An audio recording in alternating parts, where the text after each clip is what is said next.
বিসমিল্লাহির রহমানির রহিম। দেশের সম্মানিত আলেম ওলেমা মাশায়েখগণ এবং এতিমদের সম্মানে পবিত্র মাহে রমাদানের ১৭তম দিনে আয়োজিত আজকের এই ইফতার মাহফিল অনুষ্ঠানে উপস্থিত মেহমানগণ, আসসালামু আলাইকুম। ইসলামী ঐতিহ্য এবং সংস্কৃতি অনুযায়ী অতীতের প্রতিদিনই আমরা বিভিন্ন শ্রেণী পেশার মানুষের জন্য ইফতারের আয়োজন করেছি। আলেম ওলেমা মাশায়েখ এবং ইতিমদের সম্মানে আমরা সাধারণত পবিত্র রমাদানের প্রথম দিনে ইফতার মাহফিলের আয়োজন করে থাকি। তবে দেশের বর্তমান বাস্তবতায় এবং একই সাথে সমগ্র বিশ্বের বাস্তবতায় এবার আমাদেরকে একটু দেরি করেই আপনাদের সঙ্গে ইফতারের আয়োজন করতে হয়েছে। বিভিন্ন পরিস্থিতির কারণে, যেমন গ্যাস, বিদ্যুৎ, জ্বালানি সহ বিভিন্ন ক্ষেত্রে ব্যয় সংকোচন এবং তুচ্ছতা সাধনের অংশ হিসেবে এবারের রমাদানে আজ এবং গতকালের ইফতার মাহফিল সহ মোট 2টি ইফতার মাহফিলের আয়োজন করেছি আমরা। বৈশ্বিক পরিস্থিতির উন্নতি না হলে এবারের রমাদানে হয়তো আজকের এটি শেষ ইফতার মাহফিল আমাদের এই বড় আয়োজনের মাধ্যমে। আজকের এই ইফতার মাহফিলে অংশগ্রহণকারী ইয়েতিম সন্তানরাই আজকের সবচেয়ে গুরুত্বপূর্ণ মেহমান। পবিত্র কোরআন এবং হাদিসে এতিমের হক আদায়ের ব্যাপারে মুমিন মুসলমানদের প্রতি ইসলামের কঠোর নির্দেশনা রয়েছে। ইয়েতিমের প্রতি হক আদায়ের গুরুত্ব এবং ইয়েতিমদের নিয়ে আজকের ইফতার মাহফিল, আজকের এই আয়োজন। আজকের এই ইফতার মাহফিলে সঙ্গত কারণেই সকল এতিম সন্তানদেরকে আমন্ত্রণ জানানো সম্ভব হয় না। তবে এতিমদের ব্যাপারে রাষ্ট্র এবং সরকারের দৃষ্টিভঙ্গি তুলে ধরার ক্ষেত্রে এই ইফতার মাহফিল অবশ্যই একটি প্রতীকী তাৎপর্য বহন করে। এই ইফতার মাহফিলে এতিমদের প্রতি বিত্তবানদের দৃষ্টিভঙ্গি এবং দায় দায়িত্ব পালনের ব্যাপারে একটি ইতিবাচক বার্তা দিবে বলে আমি ব্যক্তিগতভাবে দৃঢ়ভাবে বিশ্বাস করি।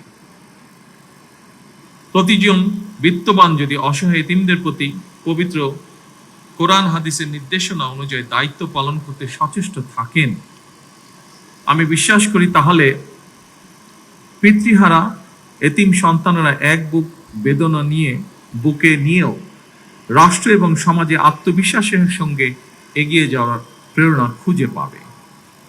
সম্মানিত সুধীবৃন্দ, পবিত্র রমাদান ত্যাগ এবং সংযমের মাস, রহমত, বরকত, সংযমের মাস। অথচ অপ্রিয় হলেও সত্য, রমাদান মাসকে আমাদের ভেতরে কেউ কেউ লোভ মাস হিসাবে বানিয়ে ফেলে। পবিত্র রমাদান মাসেও যারা অশুদ্ধ পন্থা অবলম্বন করছে, আপনাদের প্রতি আমার বিনীত আহ্বান, অনুগ্রহ করে আপনারা মানুষকে কষ্ট দেবেন না। সম্মানিত আলেম ওলেমা মাশায়েখ বৃন্দ, ইসলামের 5টি ভিত্তির আরেকটি হচ্ছে যাকাত, যেটি অত্যন্ত গুরুত্বপূর্ণ। দেশে যাকাত ব্যবস্থাপনা নিয়ে আমি আমার একটি চিন্তার কথা আপনাদের সঙ্গে শেয়ার করতে চাই।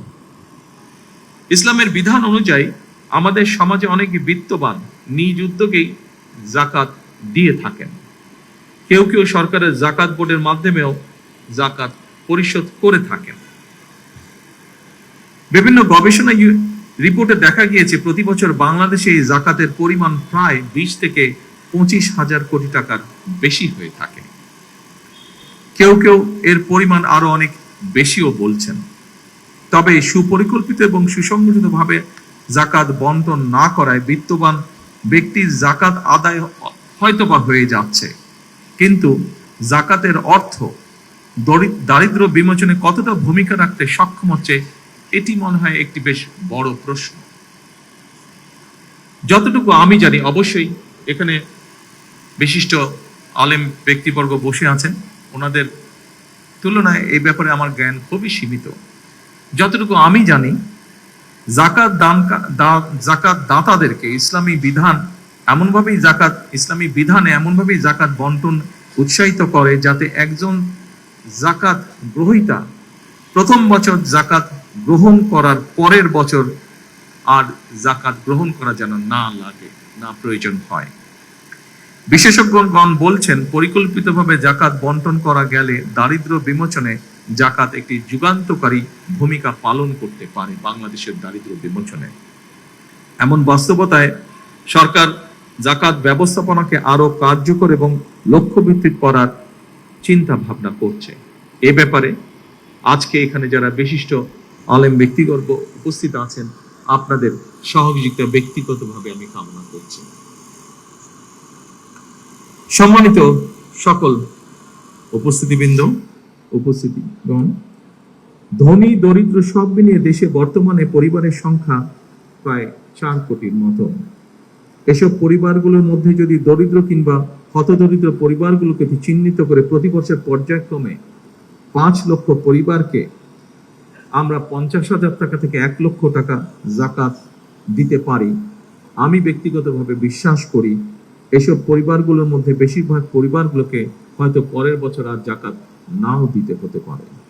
লক্ষ্য ভিত্তিক এবং সুনির্দিষ্ট পরিকল্পনার মাধ্যমে যদি জাকাত দেওয়া সম্ভব হয়, তাহলে 10 থেকে 15 বছরের মধ্যে শুধুমাত্র জাকাত ব্যবস্থাপনার মাধ্যমেই দেশের বহুলাংশে দারিদ্র বিমোচনে সম্ভব, বা দারিদ্র বিমোচন যে কর্মসূচি আছে সেটিকে বাস্তবায়ন করা সম্ভব। সম্মানিত ওলেমা মাশায়েখ বৃন্দ, দারিদ্র বিমোচনে জাকাত ব্যবস্থাপনার বিষয়টি আপনাদের কাছে যৌক্তিক মনে হলে এই ব্যাপারে বিত্তবানদের সচেতন করার ক্ষেত্রে আপনারা আলেম ওলেমা মাশায়েখগণ সবচেয়ে বেশি এবং গুরুত্বপূর্ণ ভূমিকা রাখতে পারেন বলে আমি দৃঢ়ভাবে বিশ্বাস করি। জাকাত ব্যবস্থাপনার মাধ্যমে দারিদ্র বিমোচন করার লক্ষ্যে দেশের শীর্ষস্থানীয় আলেমা ওলেমা, ইসলামিক স্কলার এবং সরকারি কর্মকর্তা সহ সংশ্লিষ্টদের নিয়ে ধর্ম মন্ত্রণালয়ের মাধ্যমে অথবা তার অধীনে বিদ্যমান জাকাত বোর্ডকে নিশ্চয়ই আমরা পুনর্গঠন করতে পারি। এই জাকাতকে দারিদ্র বিমোচনে ব্যবহার করে ইসলামী বিশ্বে বাংলাদেশ অবশ্যই একটি মডেল হিসেবে উপস্থাপনের সুযোগ রয়েছে বলে আমি মনে করি। সম্মানিত ওলেমা মাশায়েখ এবং আমার এতিম বন্ধুরা, পবিত্র ইফতার সামনে রেখে আমি আমার এই বক্তব্যকে আর দীর্ঘায়িত করতে চাই না। দেশ এবং জনগণের কল্যাণে নেওয়া প্রতিটি কর্মসূচি যেন আমরা সুন্দরভাবে বাস্তবায়ন করতে পারি, আল্লাহর দরবারে সেই প্রার্থনা জানিয়ে এবং আল্লাহর রহমত কামনা করে আমি আমার বক্তব্য শেষ করছি। আল্লাহ হাফেজ।